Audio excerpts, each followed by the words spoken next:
Oh. Ayun, Nathaniel Aquino. Ayan. Ayun. So, last 7 laps. Boss, gilid lang po, boss. Ano sila, boss? Okay.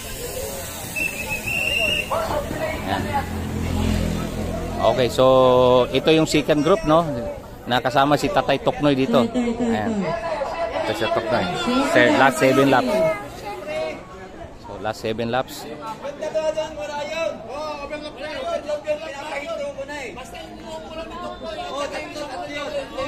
Sige po. Yung tatlong bisikleta nila papapremyo po natin. Ito. 7 laps.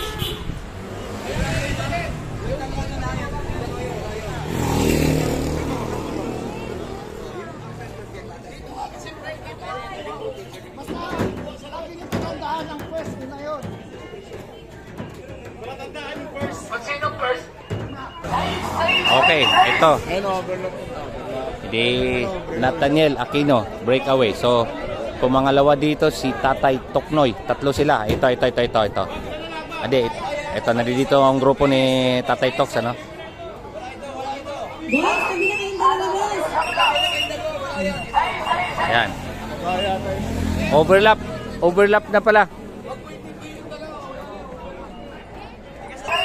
Eto, third group. Ayan.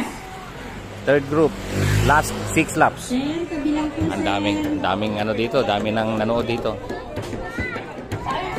Ayan.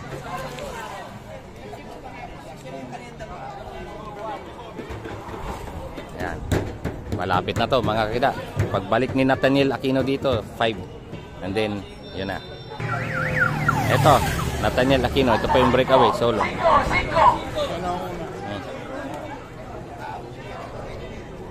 Last 5 laps. So ngayon, grupo nila Tatay Toks naman ang kasunod nito. 3 po sila naghahabol. Eto.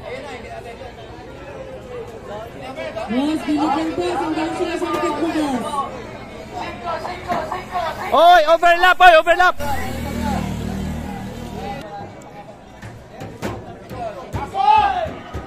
Aso pa, aso! Mga bantay!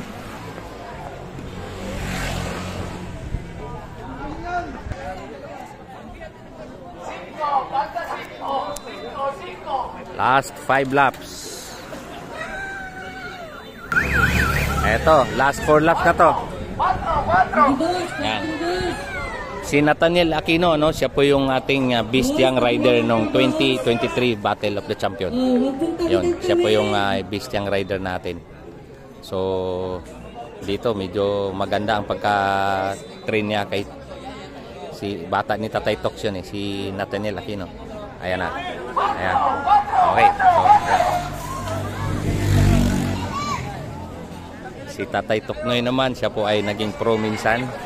At medyo may edad na. At ano pa rin, pumapalag pa rin sa mga bata, no? Si Leo Inero, si Tatay Toks ang tawagin.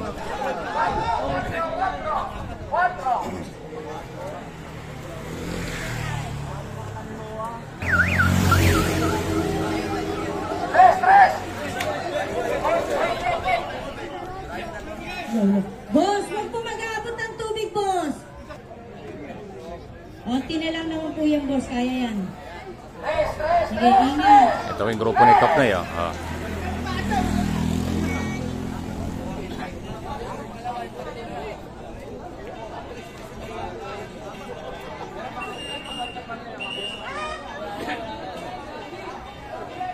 Boss, gilid lang po, boss.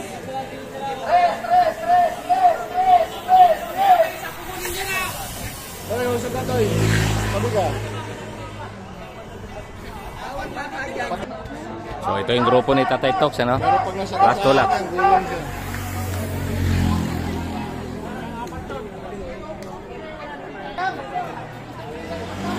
Ito, overlap.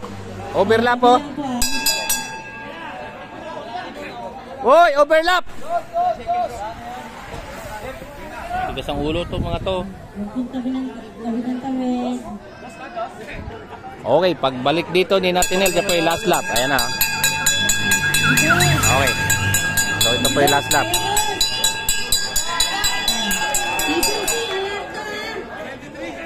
Okay, so number 23, Nathaniel Aquino. So, ang ating Beast Young Rider noong 2023 Battle of the Champion. So, improving. So, hanggang dito.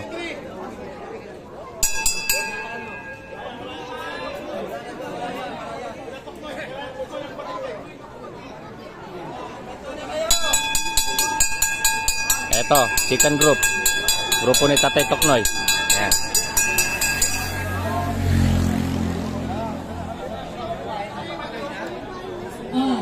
DCC position. Okay, so abatan natin ang pagdating ni Nathaniel Aquino.